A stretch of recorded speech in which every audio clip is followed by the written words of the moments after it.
Hello, YouTubers, and welcome to Level-Headed News. This is Brenda, your host, and I have 11 articles in this episode for you. All the URLs are in the description of the video for your convenience. The article that I have for you is off of Breitbart, and it says, Police Facebook Live murder suspect Steve Stevens killed himself during. And many of you have probably heard me talk about the mess they had in Cleveland on Easter Sunday. I've done a couple days worth of articles on it. Well, this is probably the last. It says, man who randomly killed a Cleveland retiree and posted video of the crime on Facebook shot himself to death on Tuesday in Pennsylvania, police said. Pennsylvania State Police said Steve Stevens was spotted Tuesday morning in Erie County in the state's northwest corner. Officers tried to pull Stevens over, and after a brief pursuit, he shot and killed himself.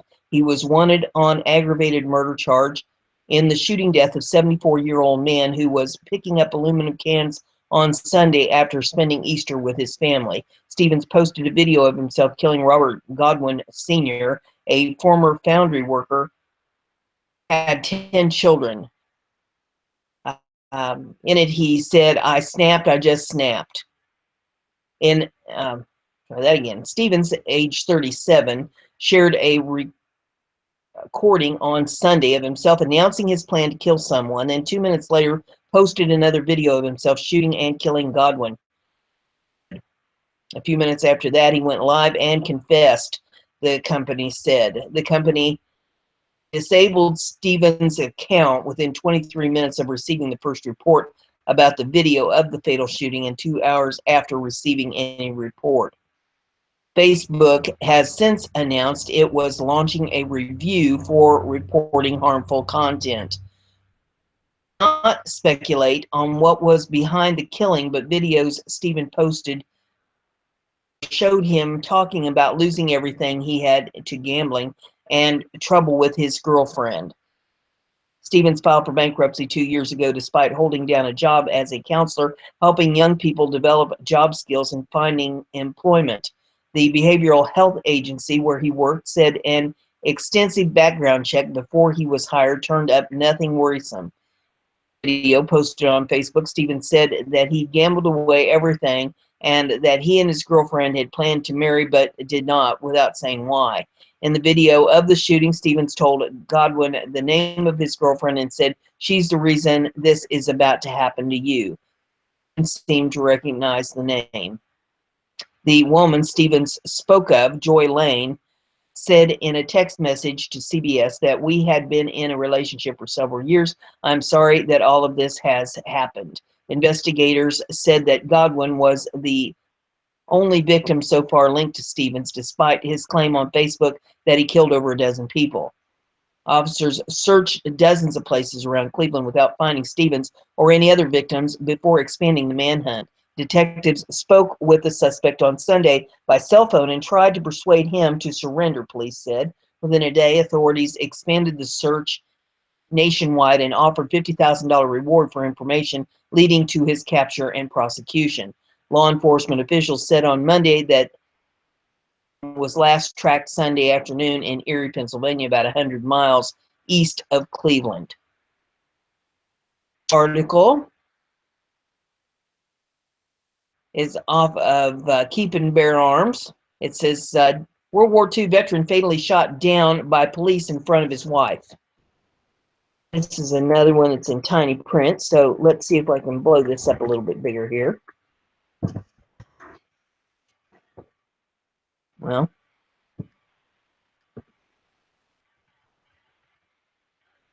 there we go. Getting it a little bit bigger. A World War II veteran was fatally shot. His wife cowered behind him.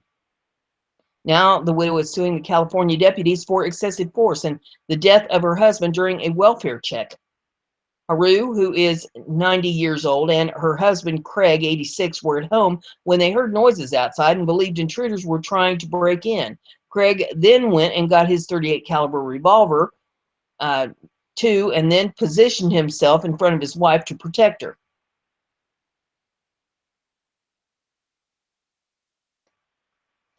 And let's see what we got here.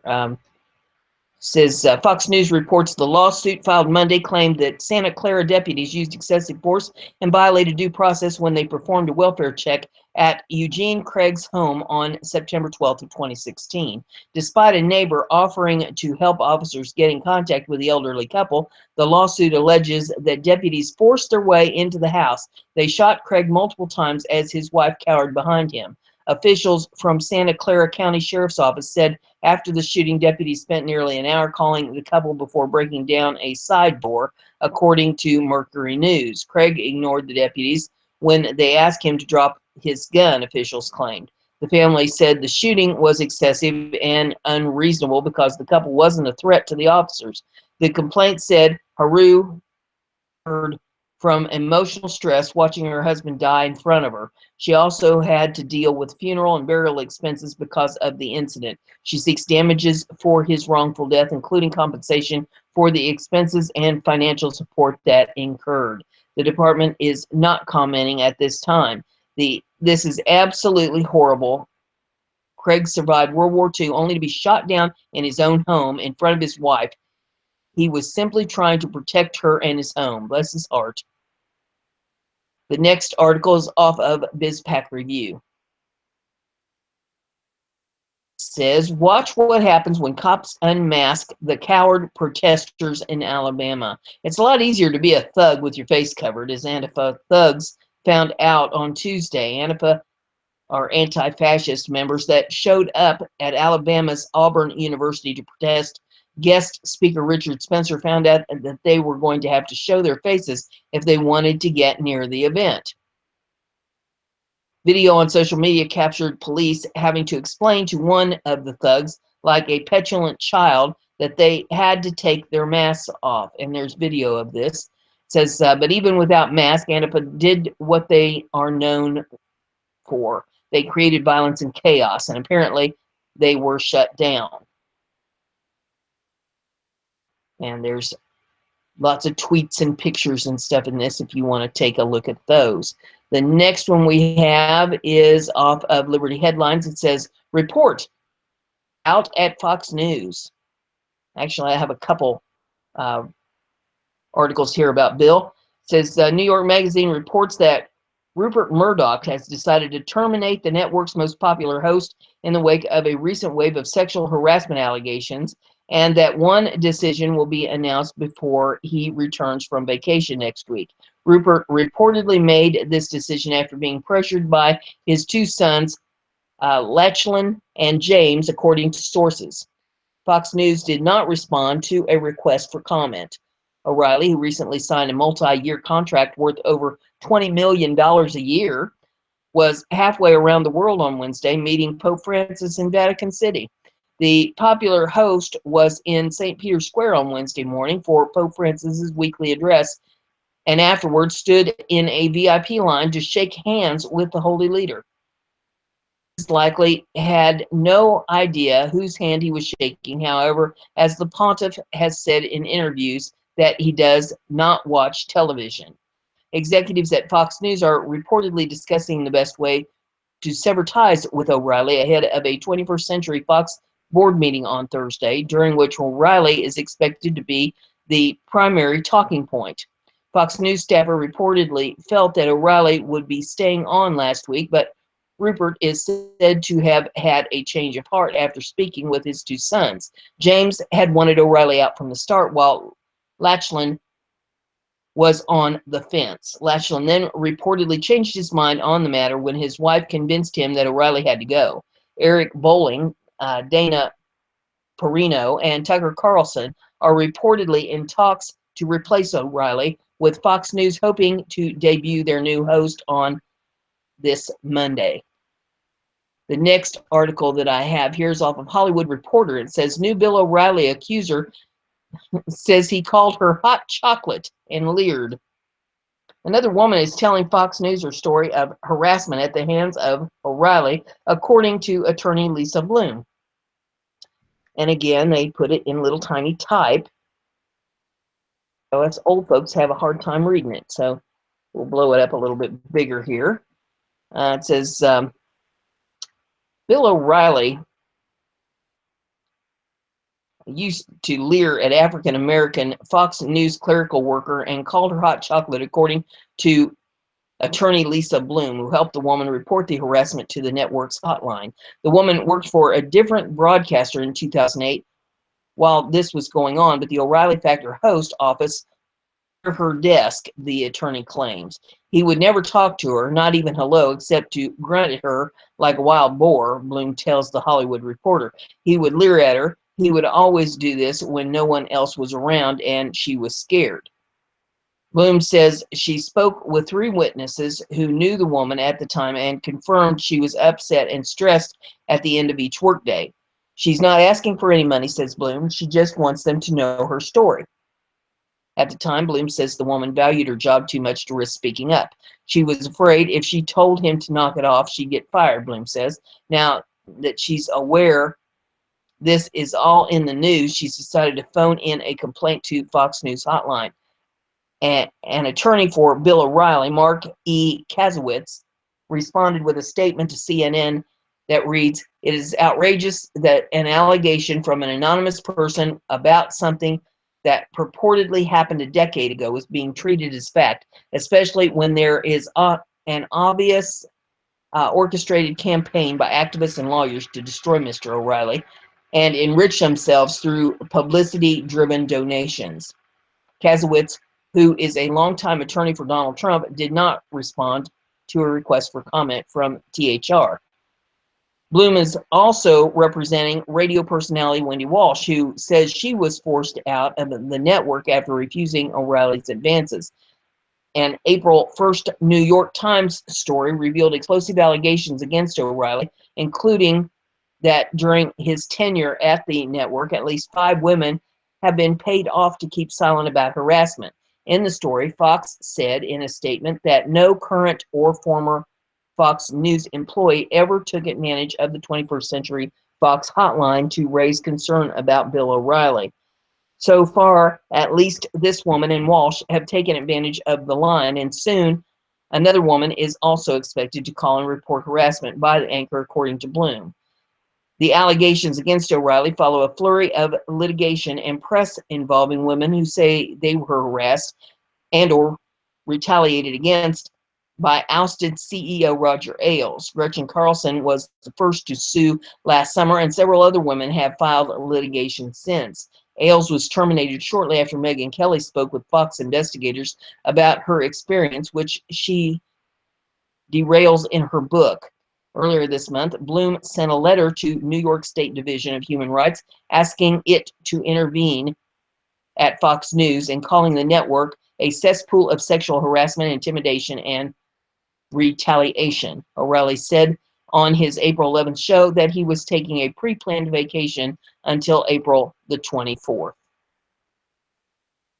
Article. It says Deep State Watch, Judicial Watch sues EPA for records from encrypted app. The administration deep state, the legions of unelected, entrenched bureaucrats in Washington, thinks it doesn't have to answer to an elected president, the rule of law, or the American people. We're now seeking to uncover the truth about particularly notorious fifth column in the Environmental Protection Agency. We just filed a Freedom of Information Act lawsuit for communications sent or received by the EPA officials who may have used the cell phone encryption application Signal to thwart government oversight and transparency. We filed the suit in the United States District Court for the District of Columbia. It's called Judicial Watch versus Environmental Protection Agency. The lawsuit was filed after the EPA failed to respond to our February request for any and all work-related communications sent to or from the following EPA officials using the app known as Signal for the period of February 3rd through 2016 to the present. And the acting administrator, the acting deputy administrator, the assistant administrator, Office of Air and Radiation, the Assistant Administrator for the Office of Chemical Safety and Pollution Prevention, the Assistant Administrator, Office of Enforcement and Compliance Assurance, the Assistant Administrator, Office of Land and Emergency Management, the Assistant Administrator, Office of International and Tribal Affairs, and the Chief Financial Officer. And number 2, any and all records requesting or approving the use of the messaging app known as Signal by any EPA personnel for official business. For the requested records is July the 1st of 2014 to the present. You can see that there's no getting around try this again. You can see that there's no getting around that we want government records from the Secrecy app. The use of Signal by EPA officials to prevent government oversight was reported in a February 2, 2017 Politico article entitled "Federal Workers Turn to Encryption to Thwart Trump."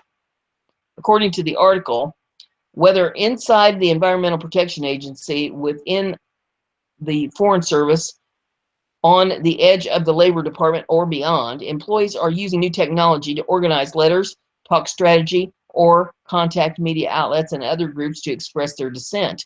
Fearing for their jobs, the employees began communicating incognito using the app Signal shortly after Trump's inauguration. The goal is to create a network across the agency of people who will raise red flags if Trump's appointees do anything unlawful.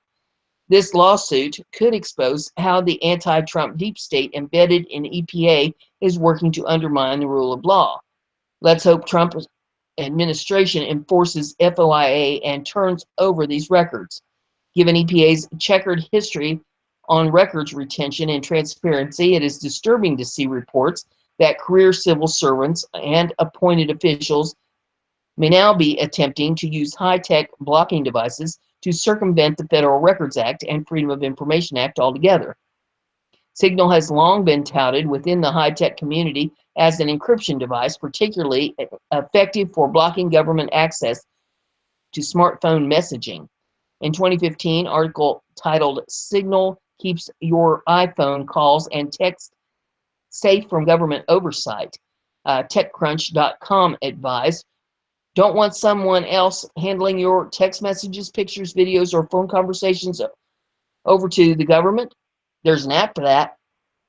An iOS app called Signal is a project out of Open Whisper Systems, a not-for-profit collective of hackers dedicated to making it harder for prying government eyes to get a hold of your information.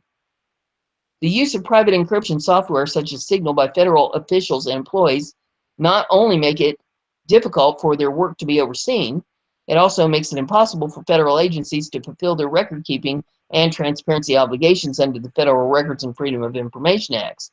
The Federal Records Act requires federal employees to preserve all records of work-related communications on government services, even if such communications occur over non-governmental emails, phones, or text messages.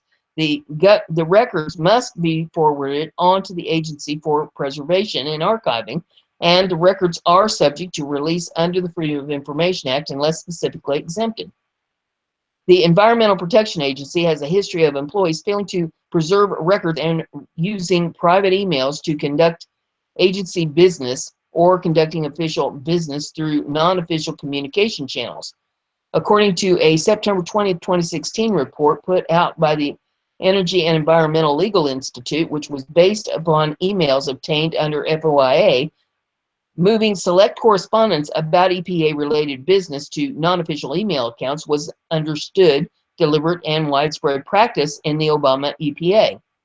According to a December 21, 2016 Inspector General report, the EPA's mobile device management processes do not prevent employees from changing the device's configuration settings for retaining text messages on all government-issued mobile devices. Apparently, at least one EPA employee set his phone to delete messages automatically after 30 days.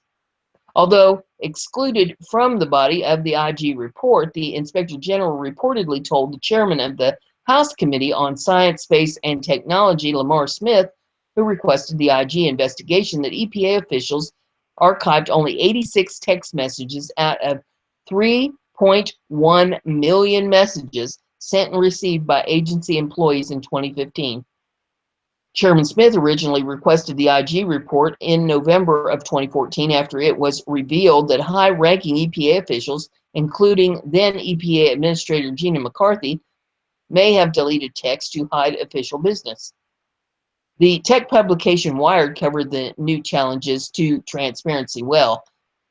Judicial Watch, for its part, acknowledges that it may be tough to dig up deleted signal communications, but another element of its FOIA request asks for any EPA information about whether it has approved signal for use by agency staffers. They can't use these apps to thwart the Federal Records Act just because they don't like Donald Trump, says Judicial Watch's President Tim Fitton. This serves also as an educational moment for any government employees that using the app to conduct government business to ensure the deletion of records is against the law and against record-keeping policies in almost every agency. Fitton hopes the lawsuit will at least compel the EPA to prevent employees from installing Signal or similar apps on government-issued phones. The agency is obligated to ensure their employees are following the rules so that records subject to FOIA are preserved, he says. If they're not doing that, they could be answerable to the courts. The issue is now before the courts, so stay tuned. The next article, headlines, and it says, CNN political editor applies double standard on Trump approval ratings.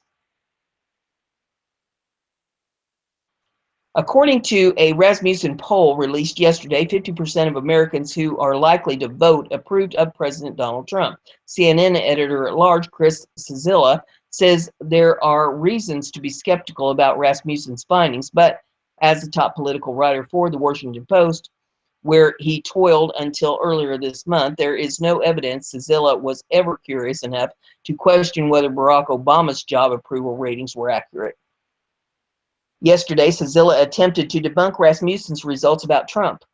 Cillizza critiqued who Rasmussen polls, saying that the likely voters the organization chooses to sample are undefined. He also noted that because Rasmussen used an automated voice to reach those likely voters, they are required by law to call only landlines. He reasoned that Rasmussen limited its body of participants to an older generation without contacting anyone via cellular devices. In an industry in which transparency is the name of the game, Cillizza wrote, Rasmussen just doesn't show very much of how they do what they do. That's not to say what they do is wrong. It's only to say we have no way of knowing how closely they adhere to accepted polling standards. Transparency isn't necessarily the priority in the polling industry. Accuracy is what makes a poll trustworthy, which is something Rasmussen has a license to brag about, especially in the wake of the 2016 election. Rasmussen's predictions were the only set tracked by real clear politics during the campaign that came close to the results on election night. The media created a false narrative about 2016 presidential campaign, and most polling reinforced it. Rasmussen contended on November the 17th, 2016, our polling showed that issues, not the media-fed controversies, would ultimately decide the election. Although Cillizza has made a platform for himself out of political analysis that often includes his commentary on polling data, he forgot that polls compete with each other for the sake of accuracy. No one poll should be taken as the truth about where Trump or any other politician stands, Cillizza wrote on Monday. Polls are, by their nature, snapshots in time. Cillizza doesn't take his own advice, however. In 2012, for example, he wrote up a long list of the most telling numbers from a Washington Post ABC News poll taken mid-race, but left out his disclaimers. A search through the archives of Cillizza's pieces reveals the analyst hasn't applied the same standards about any other polls regarding any other politician. The next article, and let's see, this is off of Heat Street, and it says, former FEC chairwoman calls for regulations of political speech on the internet. The former Federal Election Commission Chairwoman Ann M. Revelle says that political speech must be controlled on social media. She presented her remarks in a speech at UC Berkeley calling for regulation against fake news. Speaking at an event called Future of Democracy, Revelle argued that the proliferation of fake news and political advertising on platforms like Facebook influenced elections. She warned that the lack of disclosure by the creators of these campaigns was becoming a huge problem.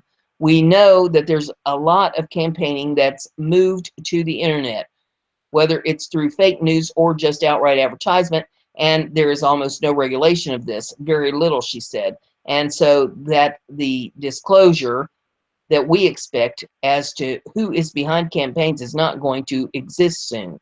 Some people are even predicting that by 2020, most of the advertising is going to move from television to the internet. And I think this is a serious issue that requires a lot of discussion, continued Revelle. During her tenure as the chairwoman of the FEC, Revelle previously called for right-leaning websites like the Drudge Report to be regulated and blamed hostile responses towards her proposal on misogyny. She claimed it was within the purview of the Federal Election Commission to oversee internet political activities, including the airing of political viewpoints. In 2015, the Democrats tried but failed to expand the FEC's regulatory powers to cover social media posts and other forms of political speech on the internet, which are not subject to the same scrutiny as political advertisements on old media. At the time, liberal watchdogs complained to the FEC with allegations that then probable presidential candidates like Jeb Bush and Martin O'Malley were skirting finance laws to campaign. Conservatives managed to stall the vote, fearing that the additional powers would chill political speech on the internet. Since then, Revelle has only doubled down. In her speech at UC Berkeley, Revelle claimed that companies like Facebook have no real knowledge of who sponsors the posts of political viewpoints on their platform. I think this is really a serious issue that we need to address, she said. Yeah, we need the Ministry of Truth out of Norman Orwell's 1984 book, don't we? The next one we have here is off of Breitbart. It says, Wesley student newspaper threatens students who do not conform to progressive values. The editors of Wesley News, the student newspaper of Wesley College, threatened their peers who refused to conform to the campus's progressive orthodoxy in a column that was published this week. Students at the all-female Wesley College, the alma mater of both Hillary Clinton and Madeleine Albright, are threatening their peers who refuse to toe the progressive line in a recently published column in the student newspaper. As a part of the wider conversation on hate speech on campus, the student editors of the Wesley News penned a column ironically titled, Free Speech is Not Violated at Wesley, that claims that students who refuse to adapt to their beliefs will be treated with hostility by their peers. This being said, if people are given the resources to learn and either continue to speak hate speech or refuse to adapt to their beliefs, then hostility may be warranted. If people continue to support racist politicians or pay for speakers that prop up speech that will lead to the harm of others, then it is critical to take the appropriate measures to hold them accountable for their actions. The editors begin the column by registering their belief that free speech is not infringed upon at Wesley College. This is followed by a passionate commitment to ending hate speech on campus. They eventually claim that they would prefer to educate their intellectually troubled peers rather than scold them. It is important to note that our preference for education over moderation regards students who may have not been given the chance to learn. Rather, we are not referring to those who have already had the incentive to learn and should have taken the opportunities to do so. Paid professional lecturers and politicians are among those who should know better. The column quickly spread around social media. Many users expressed their concerns over the Orwellian attitude of the student editors. And there's an inset here, and they got some of it highlighted. It says, this being said, if people are given the resources to learn and either continue to speak hate speech or refuse to adapt their beliefs, then hostility may be warranted. And the person who tweeted this out says, editors of Wesley newspaper write editorial openly threatening students who don't conform to their values. And there's a bunch more tweets here if you want to pull it up to read those. The next article that I have is off of libertyheadlines.com. It says, black student condemn truth as invention of white people. If you want a window into how progressive students are being taught to think at privileged sheltered campuses, look no further than an open letter to the outgoing president of Pomona College from 3 self-identified black students. Despite naming themselves in their open letter to David Oxtoby, the 3 authors demanded that Pomona expel the student journalists at the Claremont Independent if they publish the authors' names. The conservative views of the Independent make it a frequent target at the private colleges that make up Southern California's Claremont Consortium. Dre Dennison, Avery Jonas, and Shania Stevenson were responding to an April 7th email to the campus community by Oxtoby that criticized the mob tactics that shut down a Blue Lives Matter speech. Oxtoby had written that the administration opposes the acting of preventing others from engaging with an invited speaker. In this case, the Manhattan Institute's Heather McDonald.